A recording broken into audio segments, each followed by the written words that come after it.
Good morning, church. And for today, let's think about our Father's unconditional, unfailing, and unchanging love. So, with that po, our praises and our thanksgiving shall be unfailing and unconditional as well. Amen? So let us stand po and let's give thanks to our Lord.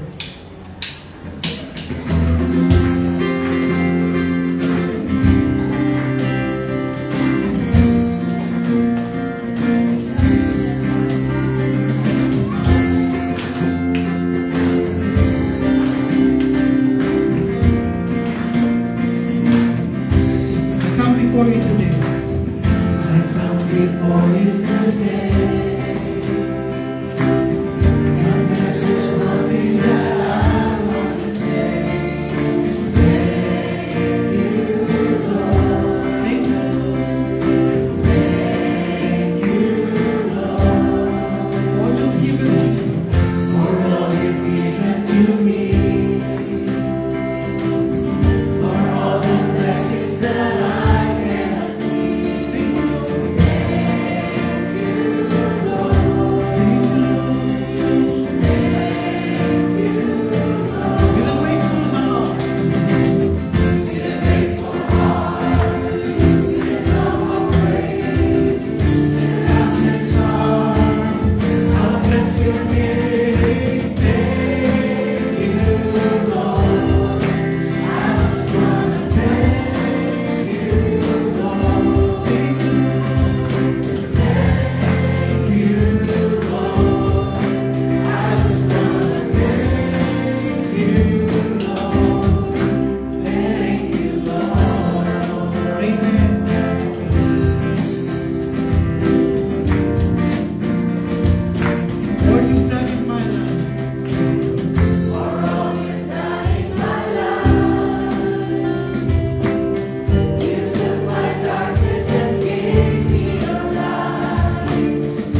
Once again, trust in the Lord. Trust in the Lord with all your heart, and lean not on your own understanding. In all your ways acknowledge Him, and He shall direct, and He shall direct your path. He will not allow your foot to be moved. He that gives you will not slumber. The Lord is here. The Lord is near unto all them that call upon Him, to all that call upon Him in truth. Trust in the Lord with all your heart, and lean not on your own understanding.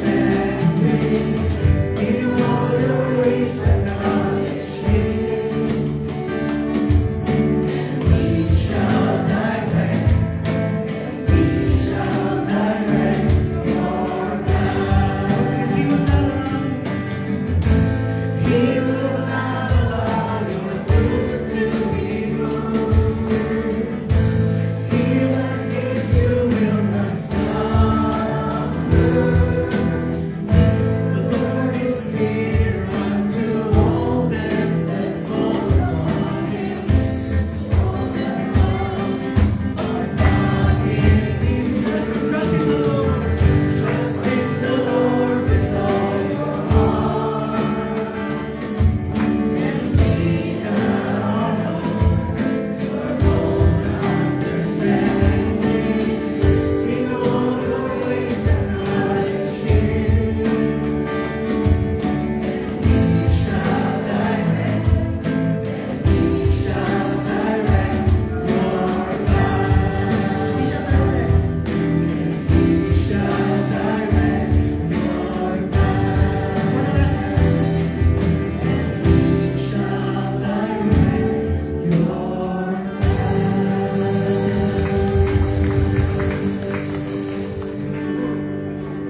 As we continue, let's reflect and glorify the name of our God, the Father, and the Son.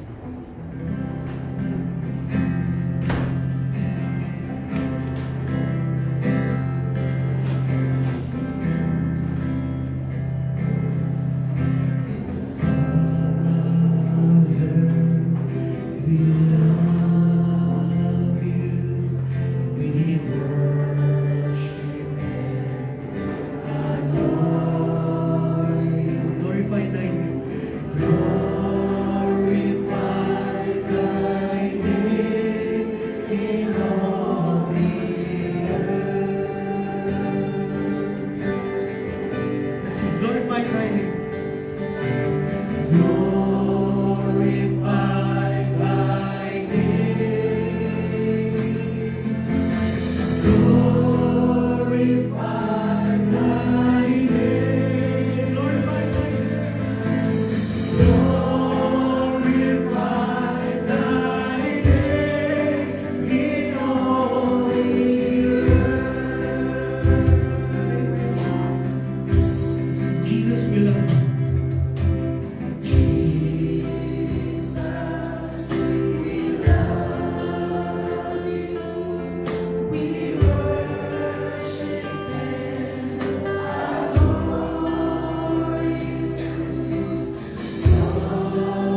into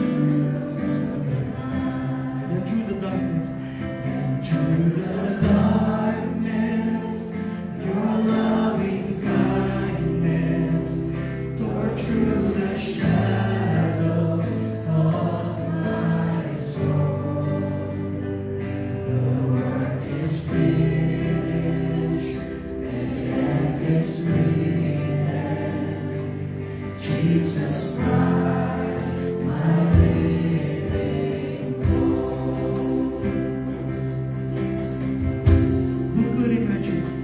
Who could imagine so great a mercy? What heart could fathom such boundless grace? The God of ages stepped down from glory to wear my sin and bear my shame. The cross is spoken. Cross is spoken. I am forgiven. The King of Kings calls me his own. Beautiful Savior, I'm yours forever. Jesus Christ, my living. Let's sing hallelujah. Praise the one who set me free. Hallelujah. Death has lost its grip on me. You have broken every chain. There's salvation in your name. Jesus Christ, my living hope. Once again, hallelujah. Praise the one who set me free. Hallelujah. Death has lost its grip on me. You have broken every chain. There's salvation in your name. Jesus Christ, my living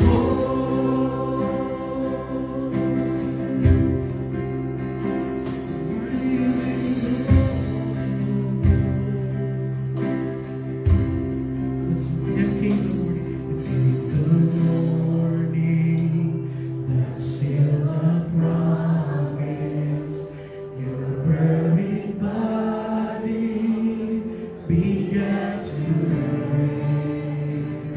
Out of the silence, the roaring lion declared the grave has no name on me. Jesus, he knows it's the victory.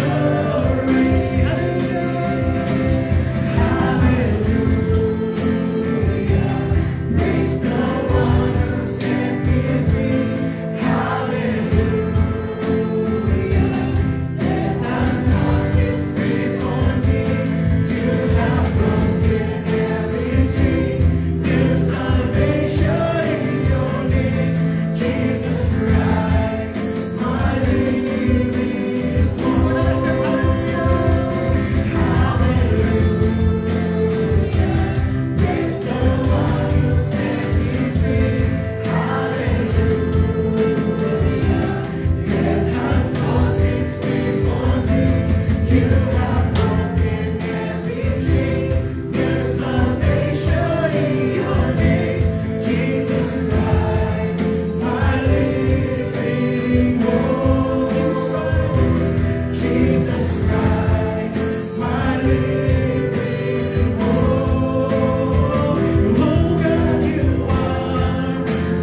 Magandang umaga po sa ating lahat.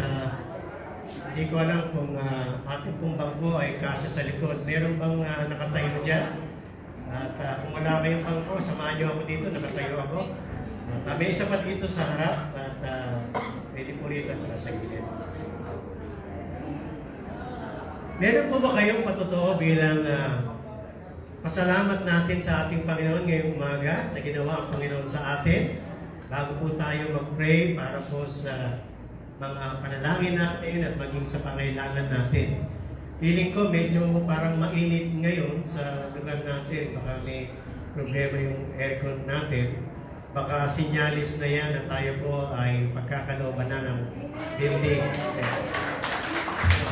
Siguro yung magandang patutuan natin at ipanalangin. Mamaya po pagkatapos natin mag-group tayo, ipanalangin po natin yan. At kasama po natin yung ating mga personal prayer requests. Pero gusto niyo na po ba magkaroon ng ating sariling building? Parang ang hina, yung iba yata hindi pa. Yes, amen. Ano po? Ang Panginoon po ay merong gagawin at wala pong imposible sa ating Panginoon. Isang tanong ulit, baka meron pong gusto magpatotoo at magpasalamat, Dan? Yan. Okay. So, meron po tayong isang testimony at hindi ko alam kung meron pa pong kasunod. Pwede po yan. Sapagkat ang pag-uusapan natin ngayon ay local church ng NCCC. Tayo kayo? Okay, pag-uusapan po natin yan. Gusto ko magpasalamat sa Panginoon. Ang Panginoon kumikilos in every detail of our lives, even sa mga maliliit na nangyayari sa buhay natin. Anak ko po ay mayroong kliyente na magpo-photoshoot sila ng mga baby dresses. Pinadala po yan ng client nila. At ako po ay naatasan ng aking anak na mamalansya noon. Ano po yung 10 na ang liliit, intricate po yung design niya. Ngayon, nag-umpisa na po ako magplansya. Nakadalawa na po akong pinaplansya. Bago ko ako nakapag-pray na, Lord, tulungan niyo po ako na huwag ko masunod. Aba, nung nakapag-pray po ako, nakaplansya na ako ng 2, napansin ko yung isang burlonoy po dito, ay nasunog, kumapit sa plansya. At tapos po, nakatapos na ako ng 2 at yung pangalawang pinlansya ko, puti pa. Pero walang umawa. Thank you, Lord. Nung napansin ko, pinatay ko muna agad, in-scratch ko yung hindi naman kita yung nasunog. At saka, na-scratch ko po yung nasunog mo sa may plancha. At walang dumikit sa puting damit na pinlansya ko, natapos na po. And the Lord is so good and gracious. Even in the small things, the Lord helps us in our everyday lives. And ganun po kabuti ang Panginoon. Kaya napapansin ko talaga, sa ating mga Kristiyano, meron tayong big and little thing, miracles na ginagawa niya. Sometimes, hindi natin napapansin, but He always do something great for us. So, I thank the Lord, even in little things, tinutulungan niya ako. Kaya, naibigay ko ng walang scratch at maganda po yung mga na-plancha kong mga damit. So, thank you po, Lord, sa yung miracle ng hindi kumapit sa mga damit. Maganda yun. Minsan, isip natin, naghihintay tayo ng malalaki mga bagay. Pero sa araw-araw pala, gumagawa ang Diyos sa buhay. Hindi ko alam, may isa pa. Okay na kayo? Yan. Ayos natin. Okay. Praise the Lord. Sa umaga pong ito, ang ating pag-uusapan at message po natin is from vision to growing congregation. Pwede bang ilagay mo na yan? Yan. Okay. From vision to growing congregation. Pakibasa nga natin. 1, 2, ready, go. From vision to growing congregation. Yan. At pagkatapos, meron tayong tanong, how do you see NCCC in the next, 5 years? In fact, tayo po ay mag-2 years na. Naalala ninyo? Nagkaroon tayo ng anniversary ng May 1, pero exactly nung time na nasa clubhouse tayo, probably it was May 7 or something like that. Pero ito ay unang anniversary natin. at tayo po ay nagaganap talagang napakabuti ng ating Panginoon at marami siyang bagay na ginawa na talagang tayo po ay pinagpala at kailanman hindi nagkulang ang ating Panginoon. Amen po? Sapagkat lahat po ng bagay ay nag-provide ng Lord sa atin. Tunay po na maraming nagtatanong, yung ba mga kilala ko ay, sabi niya, well, magkano gastos niyo yan? Paano kayo nakaka-survive? Isa lamang po ang sagot, sapagkat meron tayong Diyos na siyang makapangyarihan sa lahat. Bukod sa ating pong personal na mga pangailangan na pinagkakalob ng ating Panginoon, hindi magkukulang ang Diyos sa atin at lalo na po sa kanyang gawain. Meron po ba kayong naiisip tungkol po sa New Creation in Christ Church for this coming 5 years? Next year, the following year, parang wala tayong vision na. Kasi ang sabi po rito, from vision to growing congregation. In fact, hindi ko po masabi na ito ay nanggaling sa akin o sa sino man sa amin na kung saan nagkaroon kami ng malalim na vision at pagkatapos nakikita natin yung LCCC, no? Pero nakikita po namin at nakikita ko na ang Diyos ay nasa likod ng kanyang pagkilos, hindi lamang po sa amin, kung hindi sa bawat isa sa atin, na maaaring yung iba ay dati at ngayon ay bago.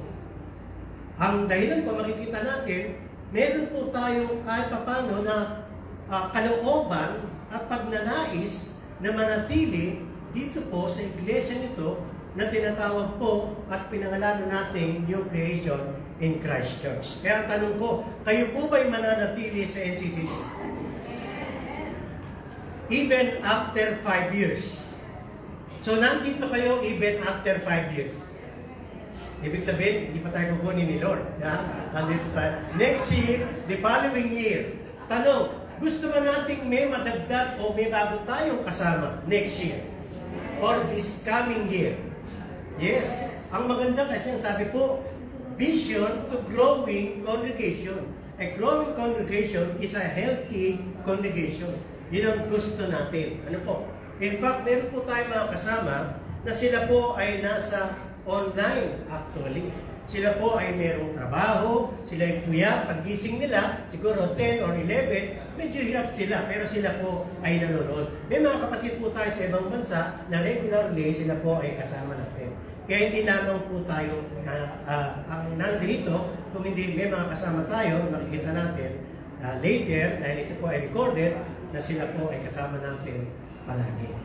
At ang Panginoon po ay masasabi natin, napakatapat niya, almost like magto 2 years na ngayon, kaya nilagay ko dyan, ang Panginoon pa rin ang siyang mag-provide sa atin at bibigay ng kalakasan at biyaya even up to the following years.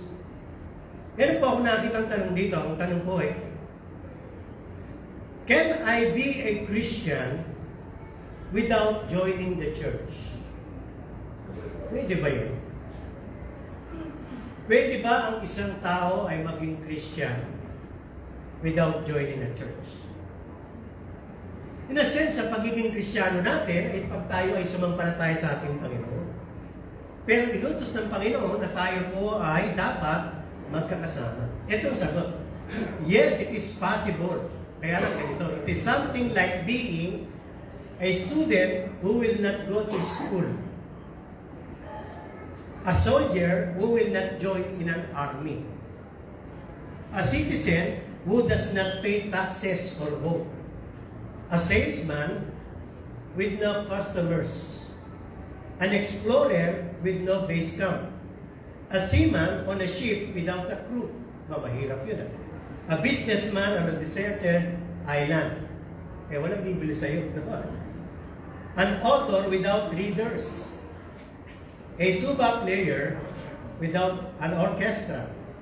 A parent without a family. Yun ang sabi niya na ang isang Kristiyano walang church. Kaya napakahalaga po na tinatawag nating local church. May nagtanong po, why people choose a church? Bakit tayo pumipili sa church? May mga tayo po, minsan nagpupunta tayo sa church kung tayo po ay bago sa community. Pagpunta natin, minsan, parang meron tayong gustong hanapin sa church. Di ba? Kaya ganun din, kung merong darating sa atin, siguro first time, titignan niya kung anong klase ang NCCC. 99% ng mga naghahanap ng church, sabi ko ay ganito. 99% of people said that friendliness or facilities was major factor when deciding where to attend church. Ba't dalawang bagay pala yung kalimitan sinasagot nila? Yung una, friendliness. Yung pangalawa, facilities. Yung friendliness, ibig sabihin, yung mga kapatid, yung mga tao doon, pagpunta, wine-welcome sila. Friendly sila. Alam mo, kaya ako tinignan to, binasa, kasi gusto ko na tayo po, bilang mga NCCC Church, friendly tayo. Amen po? Tingnan niyo yung katabi niyo. Friendly, ha? Ay, oo naman. Okay. Pakiulit, ha? Tingnan niyo yung katabi niyo. Friendly, ha? Yes, amen. Kasi sabi ganito, out of 353 people interviewed about the first time they attended a new church, sa 353, 311 mention the friendliness of the church. Tapos, may survey sila yung mga hindi pa Christians. Yung mga unchurched, ang tawag nila. Nung tinanong sila, ang sagot nila, alam mo kung ano? Friendliness din. Gusto nila mayroong bumabati at lumalapit sa kanila. Pwede ba mo itaas ng kamay kung sino dito yung dahil bumalik, binati sila, o kaya sila ay meron ng mga kaibigan? Yan. Sino dito yung hindi na bumalik dahil pinagsungitan? Kaya nga nandito tayo eh. Actually, hindi lamang po ang mga leader ng church, kung hindi sa kabuuan natin, napakaganda niyan. Pag pumunta ka sa isang bahay, ang image na matatandaan mo kung paano ka welcome ng iyong pinuntahan sa bahay. In fact, most likely, babalik ka kapag ka ang feeling mo very warm, very accommodating, very friendly. At talagang actually, matatandaan nila yan. Kahit sila po ay wala sa tahanan mo, pero matutuwa sila ay sapagkat naramdaman nila na nandun ang pag-ibig. Tapos may sumulat nito, "This is my church." Ito, naalala ko, nabanggit ko na ito pero sigurado ako hindi nyo matatandaan. Sabi niya ganito, "This is my church. It is composed of people just like me." Totoo nga naman. "It will be friendly if I am. It will do a great work if I work. It will make generous gifts to many causes if I am generous. It will bring others into His fellowship if I bring them. Its seats will be filled if I fill them. It will be a church of loyalty and love, of faith and service if I who make it what it is am filled with this. Therefore, with God's help, I dedicate myself to the task of being all these things I want my church to be." Kaya hindi lamang po ang ating pinag-aaralan, ang theology, yung katuruan o pananampalataya na meron tayo. Ang Iglesia ng Panginoon ay tinawag bilang kanyang mga anak, bilang pamilya, bilang mga kapatid na sama-sama na naglilingkod at ang Panginoon, ang ating Diyos at ang ating Ama. Sa madaling salita mga kapatid, meron po tayong relasyon sa isa't isa. Ang bawat isa po sa atin ay connected sa bawat isa. Pag merong nararamdamang malungkot, problema, sakit, masaya, anuman ang ating mga kasama at mga kapatid, hindi lamang po natin sila pinapanalangin. Kung hindi sa abot ng ating mga kaya, binibisita natin sila at tinutulungan natin sila. Yun po talaga ang dapat sa isang church. Hindi po ang church yung bang pag umating tayo, tapos umuwi na tayo. Hindi. Di pag pumunta tayo sa church, sumamba tayo sa ating Panginoon, at pagkatapos tayo po ay sama-sama na magkakasama. At in fact, ang pinakamaganda po ay tayo din po dito, siyempre, ay kumakain sa laman. Pero yan ay bahagi ng ating pagsasama bilang pamilya. Kasi po sa pamilya natin, kumakain din tayo, umaga, tanghalian, at hapunan. At ang mga anak natin, merienda hanggang midnight. Hindi ba sa pamilya natin? Sino po sa pamilya nyo kumakain ng 3 beses? Sa family natin. So since a church is a community, a church is a family, then we eat also food. Kasi biblically yan, sila'y sama-samang kumakain. Hindi naman tayo pwede magkasya sa bahay nyo pag inimbitahan. Siguro 80 to 100, masikip yan. Pero sa church, ito yung pong parang bahay natin. At ang feeling ko, magkakaroon na tayo ng bahay. In fact, may mga kapatid na share nga ang tawag, lupang pangako. So yung mga nanonood, ipanalangin natin kasi medyo talaga pong hirap. Marami pong absent ngayon, pero medyo mahirap po yung kalagayan natin. Pero promise ng Lord na walang imposible sa ating Panginoon. Kahit saan yan, ay ang Diyos pag gumawa ay talagang nandiyan dyan. So within 5 years, gusto ko, hindi lamang tayo nandito, may mga bagong kasama tayo. Kung tanungin tayo ng Lord, ilan bang gusto mong idagdag kong mga anak dyan? Sa NCCC? O ilang kapatid? Ilan ang gusto niyo? Baka gusto niyo tayo-tayo na lang. Ayoko ha? Ilan? Ilan ang kaya niyo? Ilan ba tayo ngayon? Siguro masasabi natin, less 100. No? Kung darating sila, siguro mga 110, 120. Can we accommodate 200? 300? Kaya pa natin umorder nun? Parang hindi na. Yes, di ba? At talagang, kung yun ang gusto ng Panginoon sa atin.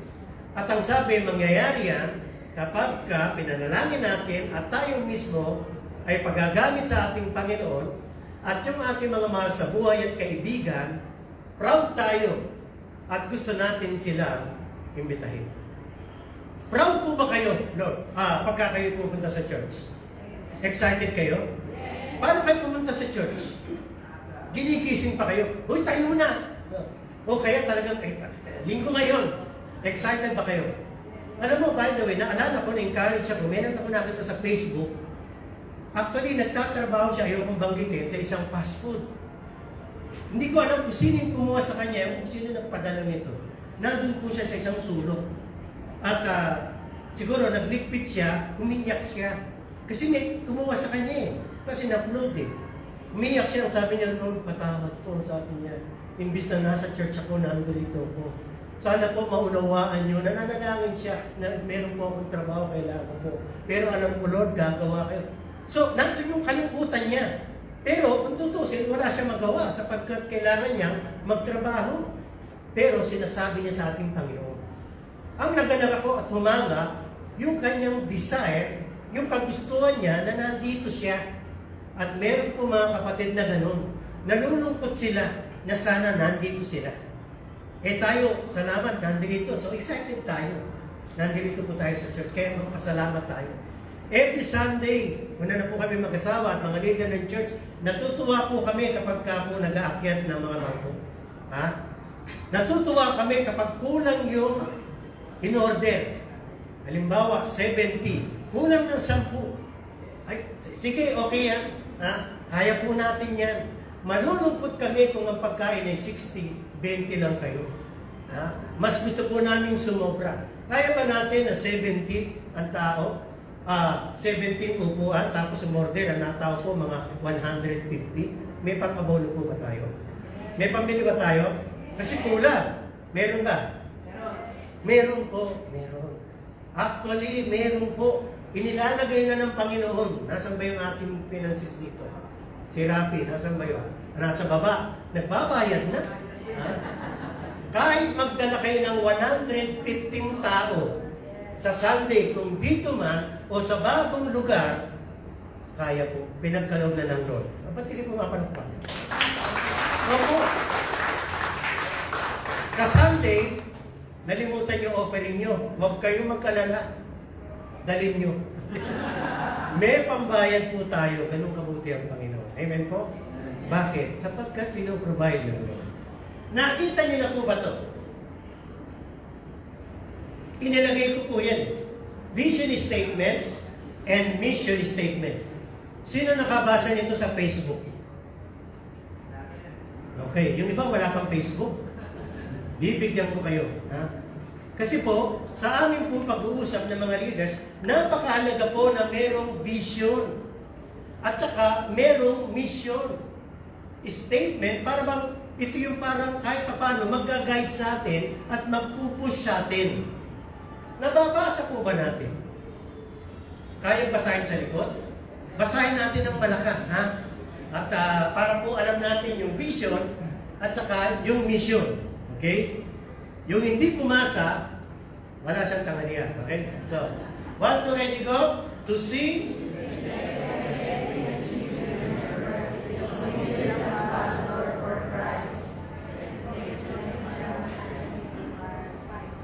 Oh, mission.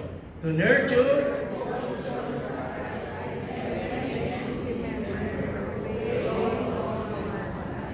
Ayan. Yan po ay napagkasunduan namin. At siyempre, wala na kayong magawa. Nandyan na. Kaya yan na yung ating vision at saka mission. Na makita po natin that every NCCC member is a committed ambassador for Christ. Titingnan natin yan, yung 2 Corinthians 5:20. By the way, unahin na natin, ano ba yung ambassador? Representative yan, spokesman yan. Pagka-ambassador ka sa ibang bansa, halimbawa, meron po tayo niyan sa Amerika, nire-represent niya ang Pilipinas. At inaalagaan din niya yung mga Pilipinong nandun kapag merong mga problema. So, sila po ay nagkukwento, nagsasalita para po sa bansang Pilipinas. Tayo rin naman, bilang mga Kristiyano, ang bawat sa atin ay ambassador ng ating Panginoon. Proud po ba kayo mga kapatid? It's a noble calling sa atin ng ating Panginoon. So, every NCCC ay committed ambassador for Christ. Committed po ba kayo? Kasi nakalagay dun. Ha? Is a committed ambassador. Kapag ka hindi kayo committed, papalitan namin yan. Lukewarm. Cold. Hindi, ano? Gusto natin committed. Amen po? Committed ambassador, committed believer. Sabihin niyo naman, amen. Okay. Pangalawa, to nurture devotion to Christ in every NCCC member. Ibig sabihin, tayo po ay lumago sa ating pananampalataya, ma-nurture tayo, at malapit sa ating Panginoon, at sundin natin ang lahat ng mga utos ng ating Panginoon. So actually, we are talking about the local church name, NCCC. Amen po? Ano po ba ginagawa natin as a local church? Una, ang local church po ay primary center natin ng worship, fellowship, prayer, evangelism, discipleship, and ministry. So dito po at least kahit paano mangyayari yan. Bagamat pwede po ang mga small group sa bahay, sa ibang lugar, pero ang local church po natin, ito. Ang primary po natin, of course, is to what? To worship. Ano pa? Fellowship, prayer, evangelism, discipleship, and ministry. Na kapag minister po tayo, so napakalaga po na meron po tayo local church. Pangalawa po, the local church, a place where the word of God is taught and what? Preached. So napupunta po tayo para turuan tayo ng salita ng Diyos. Amen po. Then, kita po natin, the local church performs baptism and, Lord Supper. Ang sabi po dyan. So, every first Sunday, meron po tayong Lord Supper. Okay? Pagkatapos po, meron din po tayong baptism. Last year po, nakapag-baptize po tayo, I think 2 beses, kung ito nagkamali. Ngayon, wala pa tayong naka-schedule. Meron ba tayong baptism ngayon? Ha? Nung May 7 last, ano? Anong May 7 nagkaroon tayo? Kasi anniversary. I think 7 yung nagpabautismo kung nagkamali. Pero nung nakaraan, maybe 13 sila o something like 15. At sana po sa mga susunod ay meron pa po tayo niyan sapagkat yan po ay bahagi po sa gawain ng ating Panginoon. Then, in the local church, there is a sharing of life together, growing in maturity together, ministering together, worshiping together, and witnessing together. Sama-sama po, tayo na ginagawa po natin yan, na tayo po, we share our lives together.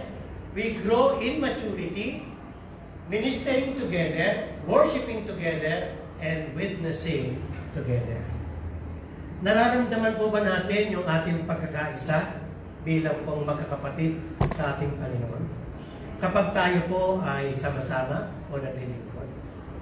Sana wala pong isa o higit pa na ang pakiramdam niya parang isolated siya. Dama natin na tayo po'y bahagi. Sama-sama sa ating mga gawain at sa ating paglilingkod sapagkat yan po ang tawag ng ating Panginoon. New creation in Christ Church. Pakisabi nyo nga ulit dyan, baka nalimutan nyo na. Ano ang tip po natin? Anong verse po natin? Ano ang ating aklat? 2 Corinthians 5:17 to 20. Alam ko, nabanggit ko na yan, pero binanggit po natin yan sapagkat meron po tayong mission at saka vision. New creation in Christ Church. Tingnan natin yung 2 Corinthians 5:17. Okay. Therefore, basahin nga natin. Samahan niyo ako. 1, 2, ready, go. Therefore, if anyone is in Christ, he is a new creation. All things have passed away. Behold, all things have become new. Now, all things are of God, who has reconciled us to himself through Jesus Christ and has given us the ministry of reconciliation. That is, that God was in Christ, reconciling the world and has committed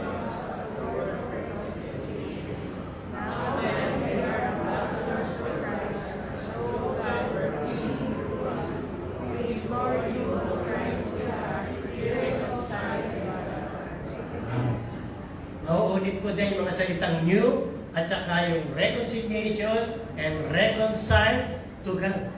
So makikita po natin yung mga tema na isang tao kumilala sa ating Panginoon, siya ay naging bago na. Meron po tayong mga bago rito. Okay. Una, I believe it's a new beginning. Though for us, as NCCC, we're almost like 2 years, no? Pero so far, at least, bago pa tayo. Okay? A new beginning. Bakit? Therefore, if anyone is in Christ, he is, a new creation. All things have passed away. Behold, all things have become new. Ma-apply po natin yan siguro bilang mga anak ng Diyos nung tayo sumampalataya sa ating Panginoon. Lalo higit, may apply ito bilang mga anak ng Diyos sa isang iglesia. Na nung tayo po ay nasa Panginoon na kay Kristo na, ang sabi po, tayo po ay bagong nilalang. At ang sabi, tayo po ay nilalang ng Diyos, meron na tayong bagong buhay, at ang luma po natin, all things have passed away, at ang sabi niya, behold, all things have become new. Alam mo, kung meron na mga bagay na gusto natin, bago. Tama po? Sino po rito ang gusto magkaroon ng bagong bahay? Ay, agad tayo yun, ano? Ako din. Ang tagal, no? Bagong bahay. Ano po? Pagka may bagong bahay ka, pagkatapos, lilipat ka na, ang sarap. O kaya yung bang nagpapagawa ka, pagkatapos, binabantayan mo. Nakakita po ako niyan sa village, nagpapagawa ng bahay. Araw-araw, nandun yung may-ari. Para bang mawawala yung bahay, ano? Kasi talaga from lahat eh. Kaya nakita niya iba, binibidyo pa. Pero mula sa pangukay hanggang katapos-tapusan, excited siya. At pagkatapos pinipintahan, ako nga din, parang ako na rin may-ari kasi nakikita ko eh. At alam mo, pahabang natatapos, gumaganda. Nung una, parang ang hirap tingnan kung ano itsura. Pero tumatagal, ang ganda. Ito maganda. Nung natapos na po, nagpili na po sila ng furniture. Naku, yun ang lalong maganda. Ang lalaking TV, ang lalaking mga rep, talagang maganda po yung bahay. At talaga sabi ko, sarap kayang ganun. Buti wala yung misis ko doon. Kung di sabi niya, ibili mo ko niyan. No? At talagang ang ganda. Pagkatapos po, anong ginagawa nila? Pinapadedicate, di ba? Yung unang araw, excited sila. Bagong bahay. Gusto niyo po ba ng bagong bahay ulit? Yan. Gusto natin laging bago. Yung mga kabataan, ewan ko, palaging gusto bago. Hindi pa luma cellphone. Gusto bago na. Tama ba? Sino dito lagi bago cellphone? Ay, wag na yan. Bagong sasakyan. Meron ba sa inyo bibili yung sasakyan? Bagong sasakyan? Ay, gusto nyo, bilhin nyo na lang yung sasakyan ko. Gusto po natin bago. Eh, paano po? Gusto po ba natin manatiling bago? Yan ang tanong ko. Kasi hindi po natin maiwasan naluluma. Kailangan i-maintain. Sa Panginoon, palaging bago. Sapagkat nagkaroon po ng pagluma nung pumasok ang kasalanan. Pero sa ating Panginoon, actually po, ay pwedeng maging bago sapagkat ang sabi po, ang luma, anong sabi? Have passed away. Hindi na pwedeng bumalik. Binigyan tayo ng bagong buhay, kaligtasan, kapatawaran ng kasalanan. Pwede po bang ibalik pa yun? Hindi na. Kasi po, nung tayo binawag ng ating Panginoon, ang lahat ng ating mga kasalanan ay pinatawad na ng ating Panginoon. Amen po? Ang tanong, tama po ba ito? Babalik pa po ba yun? Yung pinatawad ng Lord? Hindi na. In fact, sa banal na kasulatan po, binanggit na yung ating mga kasalanan, ang sabi niya, I will remember no more. Ilalagay niya sa pinakamalalim kung ano yung layo ng silangan, sa kanluran, etc. Makita po natin, from north to east, west and south, ang sabi niya, ganun kalayo, yung ilalagay niya yung kasalanan na malayo sa atin. Ang ibig sabihin, ito po ay nakalipas na. Hindi pwedeng bumalik. So kung tayo po ay ginawang bago ng ating Panginoon at pinatawad yung mga kasalanan natin, hindi na pwedeng bumalik ang ating mga kasalanan. Huwag mo nang pabalikin. Tapusin mo na. Kasi ang sabi po, behold, all things have become new. Yes, totoo, nagkakamali ka, nagkakasala ka, pero sa larangan ng Panginoon at sa ating spiritual na kalagayan at posisyon, all your sins have been forgiven by God. Do you believe that? That all your sins are forgiven? Alam mo, nakakalungkot, may mga pagkakataon, palibasa, minsan nagkakaroon tayo ng pagkakasala at pagkakamali, niisip natin na ang kasalanan natin ay nandyan pa. In fact, the moment po, kahit po sa ating Panginoon, meron tayong pagkakamali at kasalanan, at tumingin tayo ng ating kapatawaran, ano pong sabi niya? Tayo po ay lilinisin ng Diyos sa lahat ng ating kalikuman. Ang tingin niya po sa atin ay matuwid. Hindi tayo sanay sapagkat minsan, mas ang mga taong kasama natin ay mahirap magpatawad. At minsan, para bang yung lugar nila, yung posisyon nila, sila pa yung judge. Sila pa yung hatol. Sila pa yung tumitingin sa atin na parang marumi. Actually, hindi. Sa Panginoon, lahat po maging na-encounter niya ng mga makasalanan. Anong sabi niya? Your sins are forgiven. Amen po. May kasalanan pa po ba kayo? Ulitin natin. May kasalanan pa po ba kayo? Wala na. Pinatawad ng Diyos. Ang umiiral sa atin kasi yung dati nating pag-iisip na akala natin lugmok pa tayo, hindi. Ang Panginoon po ay binayaran yung ating mga kasalanan. At sa krus ng Kalbaryo, anong sabi niya? Anong pong sabi? It is finished. Tapos na po lahat. Tayo po ay malinis na. Lahat po ay bago at lumipas na. Huwag na nating ibalik. Dito po, lahat ng bagay minimaintain. Kasi nandito pa tayo sa lupa. Kapag bahay, naluluma, may tulo, nililinis, inaayos. Pero ang church po at ang simbahan, laging malinis. Bakit? Sapagkat ang Diyos po, ang ating Panginoon, ay nililinis tayo araw-araw. Depende po sa atin kung saan natin gusto. Nagdidepende sa atin kung saan natin ilalagay ang ating isip. Ano po? Kung saan tayo mamubuhay. Kaya pa rin natin piliin yun. Pero ang lahat po ng kasalanan natin, anong sabi po, ay pinatawad at nilinis ng ating Panginoon. Kaya hindi po tayo dapat may slave ng ating mga kasalanan. Lahat, alisin natin. Magsulim na po tayo ngayon. Meron po ba tayong mga kasalanan sa loob? Meron mga bagay tayong tinatago. Mga bagay na dapat hindi sa atin. Dapat po ay inalis na natin yan. Sapagkat lahat ay bago. Pangalawa pong bago. Una, a new beginning. Pangalawa, a new ministry. Pakisabi nga po, a new ministry, a new service. Bagong paglilingkod natin. So, tinawag tayo ng Lord dyan eh. Ang sabi po, now all things are of God who has reconciled us to Himself through Jesus Christ and has given us the ministry of what? Reconciliation. That is, that God was in Christ reconciling the world to Himself, not imputing their trespasses to them, and has committed to us the word of reconciliation. Ang unang bagay po natin na makikita dito ay ito. Una po, may kailangan po mangyari. At yung kung unang gumawa nito ay walang iba kung hindi ang ating Panginoon Kristo. Kasi po ang sabi, all things are of God who has reconciled us to Himself through what? Through whom? Through Jesus Christ. So ang Panginoon po una, ni-reconcile tayo.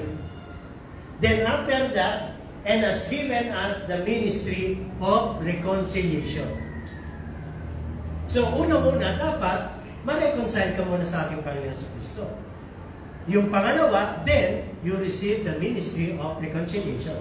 Kaya pagdating sa baba, He has committed to us the word of reconciliation. At ang sabi po, kinumit sa atin yung mga salita na makapagre-reconcile sa iba. By the way, ano po sa Tagalog yung reconciliation? Pag-aayos. Pagbabati, panunumbalik, pagre-restore. At alam po natin yan, kung ang Diyos ang pag-uusapan, at tayo ang pag-uusapan, sa dating kalagayan natin, tayo po ay magkaaway. Kaya po sabi ni Pablo, before, we were enemies of God. Tayo po ay dati kaaway ng Diyos. Hindi po tayo mga anak ng Diyos. Yes, nilalang po tayo, pero nilalang tayo na tayo po ay nalayo sa Diyos. Dati po, kaaway natin ng Diyos. Sapagkat tayo po ay makasalanan. Pero dahilan sa ating Panginoon sa Kristo, na-reconcile tayo. That is His death and His resurrection, His sacrifice, na po, His blood, reconciled us to the Father. Kaya po nandun, who has reconciled us to Himself through Jesus Christ. Tayo po ay napagbati ng ating Panginoon. Kaya tinawag po siyang nag-iisang mediator. Di ba? Yung mediator, yung bang nasa gitna. So sa pagitan niya, yung dalawang panig na nag-aaway o nagbabanggaan ay pagkakasundo niya. Kaya actually, kung ipipicture po natin, bawat isa po sa atin ay pinaglapit ng ating Panginoon sa Kristo. Alam nyo, isang bagay nakita kong na-witness ko meron pa ako na-witnessan na kung saan sa dati kong iglesia, na talagang magkaaway sila. Magkakapatid, mag-aasawa, at pagkatapos po ay sila po ay nag-mediate at pinagbati sila. Ang hirap. Kasi po, pag pinagsama, batuhan ng mga salita. Ang hirap kayong magpabati sa magkagalit. Naranasan niyo na po ba yan? Kahit anak niyo pa yan, kahit kayo pa yan, kahit sino. Isang pinakamahirap po yan. No? Kung lalagay ka sa gitna, napakahirap. At yun po, naranasan ko kasi nagawa ko na rin po yan. Ang hirap eh. Pag nagsalita ako, sige, pakinggan ko yung kabila. Mamaya yung pinagbabati mo, nag-aaway na ulit eh. At meron pong pastor, may mag-asawa, nandun, sabi niya, since hindi ko kayo mapagbati, inaabot na po sila ng alas 12 ng gabi. Pinagbabati niyo yung mag-asawa. At sabi, magpatawaran kayo. Pag nagsalita, sasagot yung isa, sasagot pa rin. Ang ginawa, alas 12 na ng gabi, sabi ng pastor, may banig ka ba dyan, iha, yung anak? Pakikuha mo nga. Naglatag siya ng banig, sabi niya, dito ako matutulog hanggang hindi kayo nagkakasundo. At totoo po, ginawa niya yun. Kasi hindi hirap, no? Pero tama yun eh, no? At ang ginawa ng Panginoon sa atin hanggang mamatay siya sa krus, pinagbati tayo. Later on, pumayag, kinuha yung kamay ng kasama, kinuha yung kamay, pinaghawak, at pinaghawak sila. Napakaganda. Napakasarap. Nakakapanood tayo niyan, ano? Ang tagal na pamilya, magulang, kapatid, for so many years, tapos dumating. May nakita po ako na witnessan, mga 80 plus na sila. Nagkahiwalay sila. Nung dumating po sila, super senior na sila. At pagkatapos, malayo pa lang, magkapatid na lalaki. Magkapatid nga, kasi kitang-kita ko magkamukha eh. At talagang nagyakapan sila. Wala nang salita. At ang sabi niya, kuya ko, kapatid ko. At nagyakapan sila. Imagine tayo po ay nireconcile ng ating Panginoon. Tapos binigyan po tayo ng ministry of reconciliation. Gawain ng pagbubuo ng pagre-restore. Teka, hindi po gawain ng pagsira. Ano tawag mo? Kasi ang diablo mo, sabi, he came to destroy. So tayo po bilang mga anak ng Diyos ay gusto natin ay pinagkakasundo natin. Kahit ano pang problema, mayroong kasagutan. Ang Panginoon po ay mayroong restoration. Kapag tayo nagkamali at nagkasala, tayo po ang gusto ng Panginoon ay pabalikin ang ating Panginoon. Kaya meron po tayong ministry of, reconciliation. Sino dito man, may ministry niya? Ministry po natin yan. Amen? Isa lang yata, nagtas ng kamay. Ha? Ibig sabihin, sa lahat ng bagay, kapag tayo nando doon, nabubuo at hindi naghihiwalay. Nagiging blessing tayo sa iba sapagkat pag nandoon tayo, nabe-bless sila. At ang nangyayari, gumaganda. Nabubuo at nagiging maayos. Tuloy pa po natin. And you, what? Calling. Ayan, ito na yun. Now then, we are ambassadors for Christ, as though God were leading through us.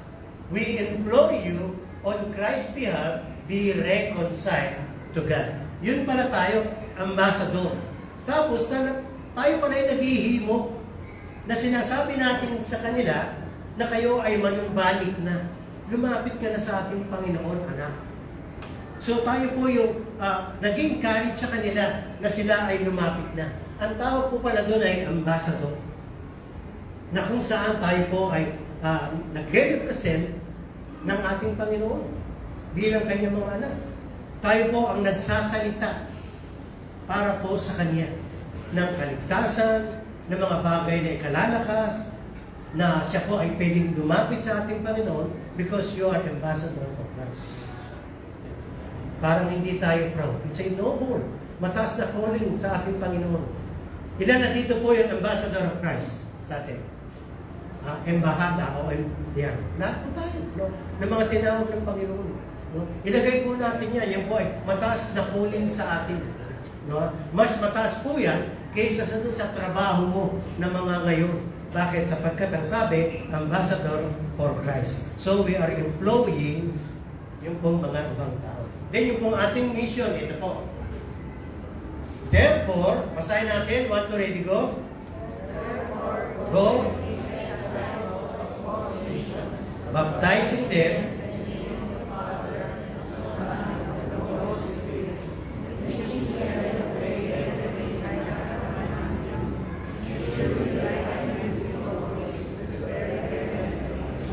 ayun. Yung utos po rito na mahalaga na dapat po natin gawin. Go and make disciples.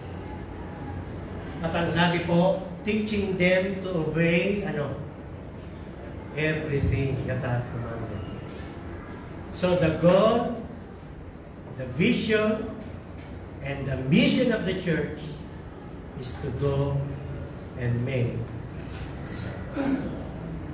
Sa kasalukuyan po, kami pong mga leader ng church, nag-aaral po tungkol po sa discipleship.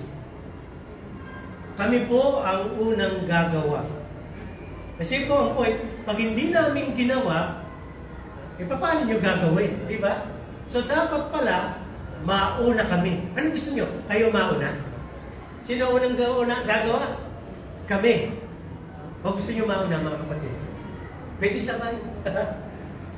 So pinag-usapan po namin, all of us will do and make disciples. Then pagkatapos po niyan, lahat tayo may involved sa go and make disciples. Gusto niyo po mga kapatid?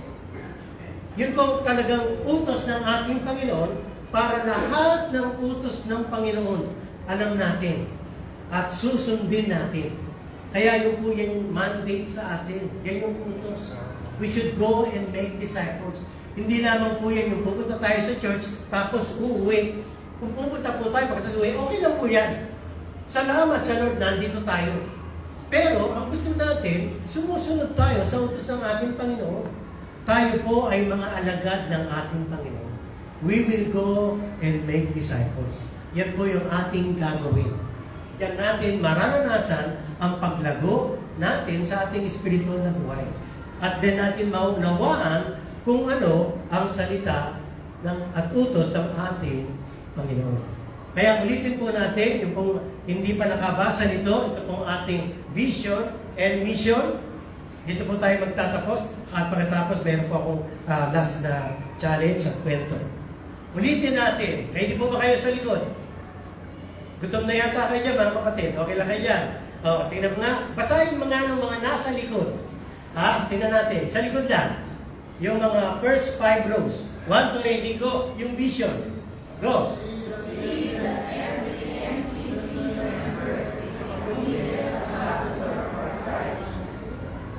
Okay. Yun naman mga sarap. Yung mission. 1, 2, ready, go. Nurture devotion to Christ in every MCCC member. Obey all His commands. Ayun. So, yan po yung ating vision and mission statement. Next Sunday, ang church po pala, tulad din po ng mga ibang mga business o kaya pamilya natin, meron pong tinatawag na values or shared values. Sa Sunday po, titingnan po natin, marami yan siguro, maybe 10 or ganyan, siguro gagawin natin tatlo-tatlo, pag-aaralan natin. Ibig sabihin, ba't ba tayo nandito? Ano ba yung mga pinapahalagahan natin? Kapag tayo ay nagsama-sama dito po sa new creation in Christ Church, ano po yung mga pinapahalagahan natin dito? Yung bang point, ay gusto ko, pagka tayo nagkasama-sama, may mga bagay na tayo ay pinaprioritize at binabayo dito sa lugar. Pag-aaralan po natin Sunday yan. Pero ngayon po, maganda, maliwanagan tayo, kabisaduhin natin yung ating vision at mission. Baka dito merong genius, kabisado niya na. Sino po kabisado na dito? Ako, hindi ko pa kabisado yan. Ang assignment natin, kabisaduhin natin, ha? Okay po? So kapag tayo ay, by the way, may bago tayong programa ngayon, binigyan tayo ng ano dito, yung number, pagkain. Anong tawag doon? Stop. Okay. So meron kayo niyan, ha? Pag wala kayo niyan, hindi kayo kakain. Ha? Actually po, kasi po, nahirapan kami bilangin. Hindi po namin alam kung tayo po ay, limbawa, kung nakulang halimbawa, o sobra, hindi natin alam kung talagang tama po yung dinala, o kaya talagang sobra lang, o whatever. Kaya yan po ay para alam natin. Pangalawa, attendance natin, nalalaman natin. Ilang staff ba na ubos, Rapi? Ilang ba yan? So, naipamigay yung 75. So, yung walang staff, hindi kakain. Wala ako eh. Ah, andyan? Okay. Ay, hindi naman. Okay. So, ang naipamigay ko ay 75. No? So, medyo siguro 7,000 yan. No? So, mamaya po, pagkain natin, sama-sama po tayo, pagkatapos po mag-group tayo at magpe-pray tayo. Mamaya, babanggitin ko po kung ano yung pagpe-pray natin. Okay? Siguro 3 to 5, magpe-pray tayo. Bilang pong pagtatapos, ako'y namamangha. Marami na pong pagbabago sa kinagistan natin, ano? Sa mga business, sa mga cellphone, sa mga tubig. Ngayon nga lang tayo nagbibit-bit ng mga tubig. Nakita niyo po yung tubig? Binigyan ako ng ganun eh. At dati po, kung saan-saan ako humiinom eh. Yung may mga dalang mga mugs, sino ba may dalang, pakitaas niyo nga yung mugs nyo? Ayan. Ayan, si Kuya, meron din. Pakitaas niyo po yung mga mugs yung ganito. Ano tumbler? Tumbler. Yan, itaas mo kayo sa akin. Pagmamalaki. Tinanong ko yan, ang mahal pala. Imagine nung araw, wala namang ganyan eh, no? Ano? Bakit? Ang mahal na. Meron ganyan. Kasi po, pag nagpupunta ako ng mall, halos lahat sila may dala. Sa loob ng sasakyan, meron. Eh kami po, mga plastic na kung ano-ano lang eh, no? Pero yun, napakamahal pala. May kala ko 500 lang. Di ko, mahal yan. Yung pala pag tinignan ko, may 3,000. Ilang magkano ba yan? Ha? Hindi mo na. Ha? 800, 3,000. Yung iba, 7. Ang dami. Ito pa. Pag pumunta ako ng mall, kami po, pagka kami nagkakape, McDo, kasi mura po dun eh. Pero nagulat ako, ngayon, ang mga tao, siksikan, ano ba yung mahal na kape? Yung gusto nyo? Starbucks. Sino nag-Starbucks dito? Okay. Huwag ka ako din nag-Starbucks. Sama ito. Kasi po ganito, nagtataka ko. Eh, challenge po ito eh. Nagtataka ko, puno na Starbucks. Pero ang, halimbawa, ang Dunkin', may dati nga, Mr. Donald Trey. Eh, minsan dalawa lang at tatlo lang nando doon. Sinubukan ko po sa Starbucks, pati sa loob at labas, napupuno. Tama ko ba to? Nagugulat ako kasi pag tinignan ko yung kape, inihimatay ako. Di ba? Pagpasok ko po doon, pag nakita niyo po ako doon, tinitin ako ng presyo. Ngayon, nakaka-inom na kasi, may nakita kasi akong mura, good coffee, kuya, 85. Pag ginamitan mo ng senior, 65 na lang. Okay? Pero walang tinapay. 65 good coffee. Pag ininom mo, kuya, sobrang tapang. Kaya si Wahid sabi niya, pwede po bang humingi ng hot water? Kaya yung kape namin, nagiging 4. Kaya pag may bisita kami, sige na, ang tapang eh. Kaya gano'n eh, dumating bisita, sige, kape. Hindi maubos-ubos, tinitingnan yata tayo eh. Loging-logi naman tayo. 65. Pagkatapos humingi pa ng hot water. Kasi pagpasok ko, titingnan ko yung kape, 175. Di ba? Minsan 200 pa. Pangalawa, may iba pang presyo. Small, medium, large. Titingnan ko pa yan. Small pa yung 100 plus. Pagkatapos yung large, 200 plus. At pagkatapos, meron pa yung hot and cold. Sabi ko, sige, titingnan ko po yung mura. Tinapay. Ganun din, ang mahal. Di ba? Umorder kami, may senior pa. Sige, yan, isa lang. Kami ginamit niya. Kasi doon kami mag-meeting ng aking kamiting. Starbucks, sikat ako, kaya pumapasok ko Starbucks. Starbucks, ha? Pagpasok ko po, order si Mrs. Sige, bahala ka na. Hindi na po ako sumasama. Kasi nga po, iniimatay ako pag nakikita ka na. So, order. Pag order niya, mag-order ka na rin ng tinapay, yung cinnamon. Pag upo, tinanong ko, magkano yan? May senior po, dalawa pang senior yata ginamit. 175. Isang kape, isang tinapay. Sa McDo, minsan nag-order ako doon, 40 lang, may tinapay ka na. May hotcake kape, no? May nakita nga ako doon, ang yaman-yaman sa McDo. Umorder ng kape. Diba? Ang kape po ng araw ay 15 pesos. Gamininitan pa ng senior. 8 na lang. Kaya nagsiset, sabi, pwede ba sa'yo nalagyan? Ginamitan pa ng senior. Hindi man lang order ng iba. No? Tiya kaya ako ng gano'n. No? At ginamitan pa, muna pa. Pero etong kaluko. Bakit po marami yung pumapasok doon? Nagulat ako. Samantalang, nagkape naman ako sa Mr. Donut, Dunkin, okay naman, kape rin. At yung lasa, okay din, pareho lang. Bakit? Ang mahal doon. No? Baka maraming pera. Okay lang yun. No? Siguro, pag titingnan ko po, anong dahilan? Prestigious no? May status siya. Kaya yung mga tao, nagpupunta. Pangalawa, yung din kinakain, masarap naman, no? Yung mga tinapay, tsaka yung ambience, maganda rin. Yung lugar. Pagkatapos nakita ko yung iba, pag-order, may isang kape, natapos na yung meeting ko, andun pa. Bumalik ako kinabukasan, andun pa. Walang nagpapaalis, di ba? Kayo ba pinapaalis? Hindi. Tapos pangalawa, eto, may dalawang laptop, nakasaksak pa. So, isabihin, maraming mga factors kung bakit sila bumabalik. Palagay ko, hindi babalik, isa lang ang gagawin nila, hindi na babalik. Pag sumagitan mo, pagka naging masungit ka, I think very accommodating.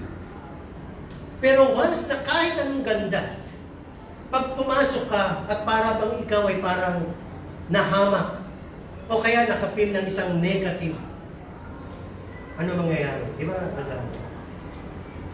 Then naisip ko, ang church ba ganito? Lalo na yung mga, of course, yung mga mega church, medyo okay sila. Alam nila kung paano gawin nila yun. Nakita po nila yun. Pero actually, biblically, ang isang church po, lalo na yung mga unang iglesia ay gustong-gusto ng mga tao ng panahon na yun na sila ay pumunta sa church. Alam po ba ninyo? The first century church, they were very excited. Nung nakilala nila, first time, yung ginawa ng Panginoon sa kanila, mga Hudyo po yan, mga reliyoso mga tao, nagpunta sila sa Jerusalem during Pentecost. At pagkatapos nangaral si Pedro, at nung sila'y sumampalataya, alam po ba ninyo, hindi na umuwi. Kaya po, nandun po, naging fellowship na po yung mga bahay, yung mga templo, yung mga lugar. Doon na sila nagsama-sama. Yung mga bahay po ay pinapasok sila, pinatulog sila, at yung bahay naging church. Sapagkat yung mga nagpunta sa Jerusalem na malayo pa mga lugar, kasi po, templo po yan, piyesta yan ang mga Hudyo, pumunta sila doon, hindi na po ang marami doon, hindi na umuwi. Kaya po, ang sabi, lumago na lumago, di ba? Naging pong 3,000, 5,000, kalat. At mababasa po natin ang mga unang Kristiyano ay excited na excited. They were full of joy. First time, first hand. Naranasan nila yung kabutihan at kagandaan ng Panginoon. Nang sabi, ganito pala na hindi nila naranasan. And I tell you, siguro po kahit sa church ngayon, ewan ko kung gaano ka-excited at nadarama pa ng mga anak ng Diyos na talagang ang kaibahan ng pagiging anak ng Diyos. I love. At may mga pagkakataon ng mga tao, o kaya siguro, ewan ng mga Christian, mas enjoy sila sa mga bagay na siguro pagpunta sa ibang bagay na yun. Hindi ko po sinasabing kayo. Pero kung nararanasan po natin ang Diyos araw-araw, ang pagiging bago natin and excitement na yan ay mananatili sa atin. Kaya pala ang Panginoon, later on, nung marami ng mga taong, ang Panginoon sabi niya, you have left your first love. At marami ng mga justification, rationalization, tungkol po kung ano ang kalagayang spiritual ng isang anak ng Diyos. Kung yung mga taong halimbawa sabihin natin mga business at mga hindi mananampalataya na magaling sila kung papaano sila gumawa ng mga bagay na mga tao ay pupunta sa kanila. Kahit mahal. Yung pa kayang mga anak ng Diyos. Nakakalungkot kung ang church pa mismo ang pinagmumulan minsan ng mga problema. O kaya, ang parehong mga Kristiyano, minsan, sila pa yung parang hindi magkasundo. Malungkot po yan, di ba mga kapatid? Dapat tayo yung una nakikita na nagmamahalan at nagkakaisa bilang mga anak ng Diyos. At sasabihin ng iba, talagang gusto ko dyan, diyan ko nakita ang talagang una, ang pagiging anak ng Diyos. Habang nagsasalita po ako, naalala ko nung bata po ako, elementary ako. Nung po ako'y sumampalataya sa ating Panginoon. Excited po ako. Ang una kong mga kaibigan sa church, alam mo, sa excitement ko, mga kaeskwela ko, kasama ko. Yung mga kaeskwela ko, sinama rin ang mga kaeskwela nila. Kapag bata tayo, halimbawa, mga high school, mga college, at nakakilala sa Panginoon, excited sila.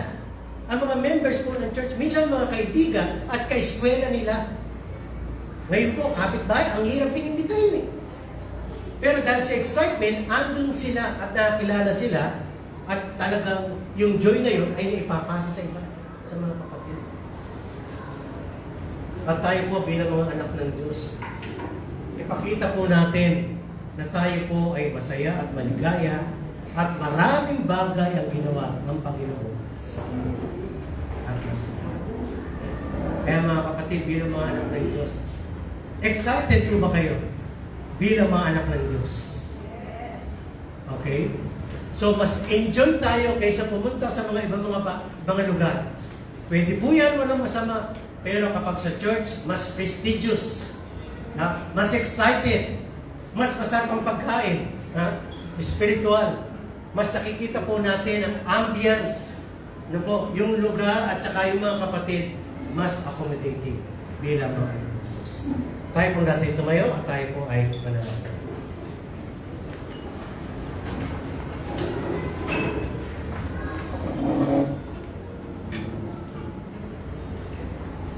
Panginoon, sa umaga po ito ay nilalapit po namin ang aming mga sarili sa inyo. Ito po ay inyong iglesia. Ito po ay inyong kawan. Ito po ay inyong mga anak. At ang inyong mga salita at kayo ang siyang mangunguna at mamamalangin po sa inyo. Pagpalaan niyo nawa, Panginoon, ang NCCC. Pagpalaan niyo po ang bawat isa. Kayo po ang gumawa ng mga bagay-bagay na pagkilos hindi lamang po sa lugar, kung hindi, lalo na po sa kaisahan at fellowship ng inyong iglesia. Nawa po ang bawat isa ay maging ilaw at maging asin, katulad po ng inyong pagkatawag sa amin bilang tagapagdala ng isang bagong ministeryo at ministeryo po ng magkakasundo. Salamat po sa inyong ginawa sa aming buhay sa pangalan ng aming Panginoon Jesus. Amen. Pwede po tayo.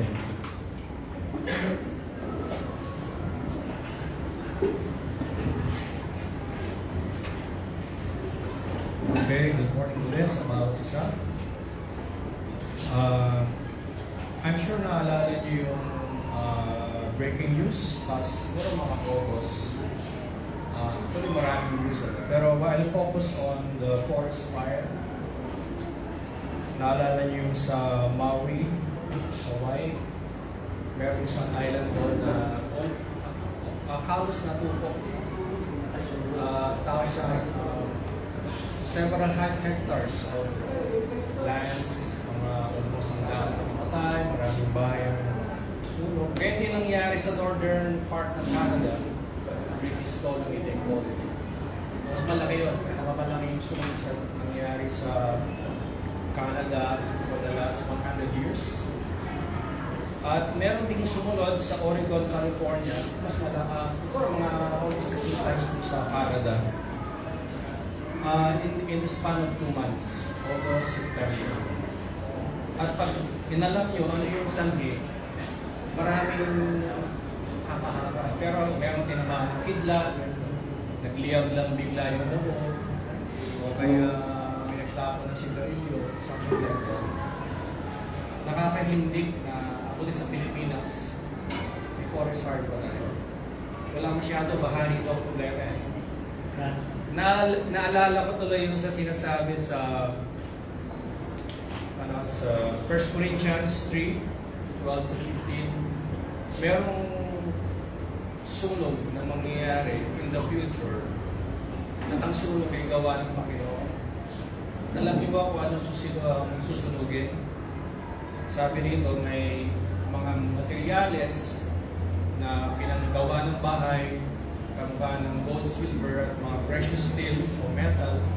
At meron din ng mga material na mga dayami, damo, siguro mga marunong na kahoy. Palagay nyo, pag natapos yung malaking sunog, ano yung matutubok sa sunog? Siyempre, yung dayami, damo, at mga plywood, siguro ano. Actually, it refers to yung ating service sa Panginoon ay hinambing sa mga kahoy, dayami, damo na pag dumarang sa apoy ay walang matitira kundi apoy. Okay. Naalala ko si Cain sa Genesis. Naghain yung mga kapatid si Abel at si Cain. Si Abel, naghain siya ng kanyang mga harvest, actually yung kanyang mga pupa, at yun ay dinigard ni Lord, tinanggap ng may kasiyahan. Pero yung hinain ni Cain, anong nababasa natin? Genesis 4:5. God did not regard the offering of Cain. Nakakalungkot, di ba? At alam nyo ba, hindi natin alam, at times, siguro hindi naman palagi, baka yung ating offering ay hindi din nire-regard ni Lord. At siguro in the future, malalaman natin na yung mga ilo-offer natin sa Panginoon, service, offering, tithes, ay baka kasunod din. Pero maliwanag naman sa Bible na ang apoy ay para dun sa motibo at katapatan. As we do our offering, yung motibo, yung intention, yung attitude ng puso, ang mawangis ng ginto, tila, o kahoy, o dayan.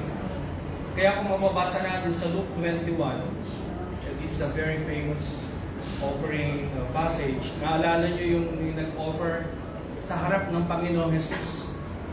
Nakita niya yung mayaman, ang dami dinalang kaloob. Pero walang binanggit si Jesus. Pero nung lumingon siya on the other side, may isang matandang pulubi, binanggit ni Jesus. Bakit kaya dalawa? Dalawang points nilagay ng pulubing babae. Pero ang sinabi ng Panginoon, mas katanggap-tanggap ang kaloob ng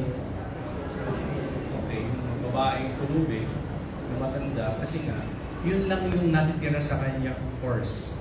That's all she had. And yet, she gave it all.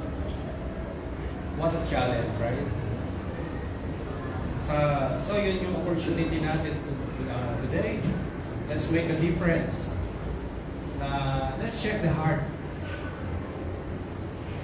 Are we proud or are we entitled or are we para ba Lord ha? Ang laki nga. Pero let's look to the Lord in gratefulness as if everything comes from Him. That's actually the situation. Let's pray and give thanks to the Lord.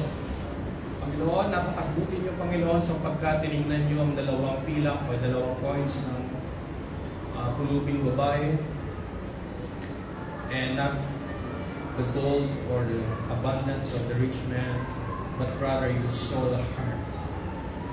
And we come to you, Lord, with our hearts, a contrite heart, a heart that is running after you, Lord, that this is all what we have. Please use this and bless this, Lord, for your kingdom, for the furtherance of the gospel. Maraming salamat sa privilege na ito. And as we pass the offering, God, bless us, Father, with your holy presence. In Jesus' name, amen.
Sa ating pong pagtatapos, again din sa ating panalangin, sa ating tanghalian, lahat po kayo tumayo at ilang pong hamon at benediction po sa atin bilang kanyang mga anak.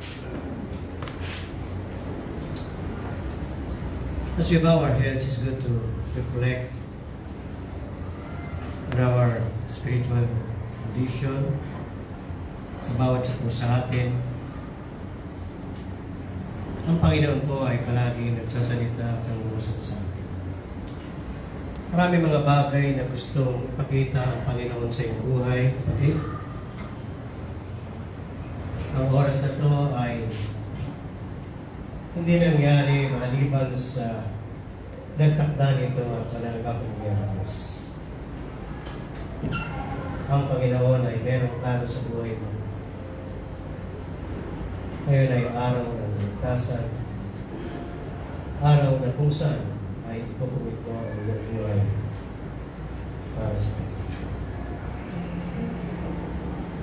Hindi ito lamang religious gatherings, kundi ito ay pagsama-sama na pagpinala sa ating Panginoon Jesus at sa ating Diyos na tumawag at nagligtas sa atin. Mga kapatid, kung meron ang problema, bakit hindi mo ibigay sa ating Panginoon? Meron kang spiritual problem, it's the time for you to give to them. Share to them. Ibigay po natin sa ating Panginoon ang lahat ng bagay na mabigat sa atin. Patayaan natin ang Panginoon na siyang linis at alisin ang mga bagay. Kilalanin mo siya bilang iyong Panginoon. Bilang iyong totoong ligtas. Manalig ka at sumunod tayo sa Kanya. Ang kaloob na kaligtasan at kapatawaran ng kaligtasan katulad ng Kanyang pinangalan ay magkakaroon na sa iyo. Ang sabi niya, sino man sumapalataya sa Kanya ay meron buhay. Panginoon, pagpalaan niyo po ang inyong mga anak na iyong umaga. Ang mga may karamdaman ay inyo po pagkakalain. ang meron pong mabigat na meron pong dinadala. Ayusin po rin. Meron po mga pangailangan, trabaho, maging sa hanap buhay, maging sa negosyo, maging tugon ng piling. Hindi kayo nagpapalala. Nagpalain niyo po ang bawat isang nandito. Pagpalain niyo rin, Panginoon, ang bawat isang nanonood na kasama namin ngayon. Kung meron po silang problema, pangailangan, karamdaman, magagaling po. Mga kapatid, pagpalain kayo ng ating Panginoon ngayong umaga. Bibigyan kayo ng kagalingan, kapayapaan, pag-iingat at pangailangan sa iyo at sa iyong samahan. The Lord bless you in the name of the Father and the Son and of the Holy Spirit. Everybody will say, Amen. God bless po sa inyo lahat.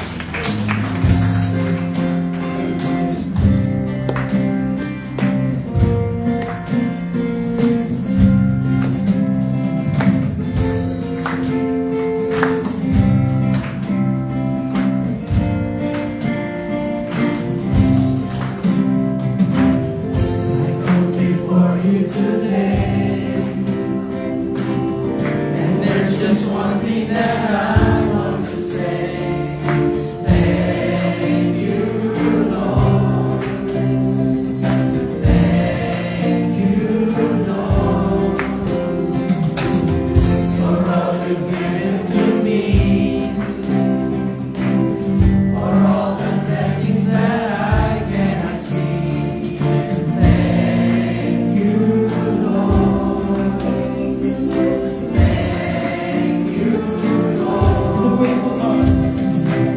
With a grateful heart and a song of praise, with an outstretched arm, I'll bless your name. Thank you, Lord. I just want to thank you, Lord. Thank you, Lord. I just want to thank you, Lord. Thank you, Lord.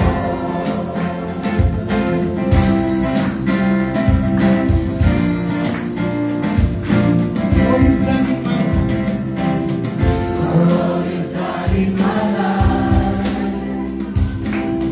you took my darkness and gave me your light. Thank you, Lord. Thank you, Lord. Thank you, Lord. You took my sin and my shame. You took my sickness and healed all my pain. Thank you, Lord. Thank you, Lord. With a grateful heart, with a song of praise, with an outstretched arm, I'll bless your name. Thank you, Lord. I just want to thank you, Lord. Thank you, Lord. I just want to thank you. Once again, thank you, Lord. Thank you, Lord. I just want to thank you, Lord. Thank you, Lord. I just want to thank you, Lord. Thank you, Lord. See you next week, folks. Okay, katulad na sinabi natin kanina, ganito, mag-group tayo ng 3, 4, or 5, tapos dadali-dali po yung pagkain dun sa grupo ninyo. At meron po tayong pag-pray, at babanggitin ko po pagka offline na po tayo. So, pwede ba natin ikutin? 3 or 4 or 5, yung mga katabi, pwede po, paikutin na lang. And then we will bring the food dun sa grupo. Grupuin natin. So, kung kasaya, at pwede guluhin, no? At pagharap-harap kayo sapagkat special po ang pagkain natin ngayon. Ang pagkain po natin ngayon ay ano? Hamburger. Okay. So, pasalamatan natin tapos mag-group tayo, tapos bibigyan po tayo ng pagkain natin, dadalhin natin. Okay? So, let's pray. Lord, salamat po sa fellowship. Salamat po sa bawat isang nandito. Salamat po sa Sunday School, sa mga bata. Salamat sa mga youth. Salamat sa mga worship team. Salamat po sa mga nagbahagi. At lalo higit, salamat sa mga kapatid. At salamat sa mga nagkaloob. Salamat po sa bawat isang nandito. Pagpalayo po silang ano. At salamat din sa pagkain na namin po tatanggapin. Sa pangalan ni Jesus. Amen. Okay. Sige,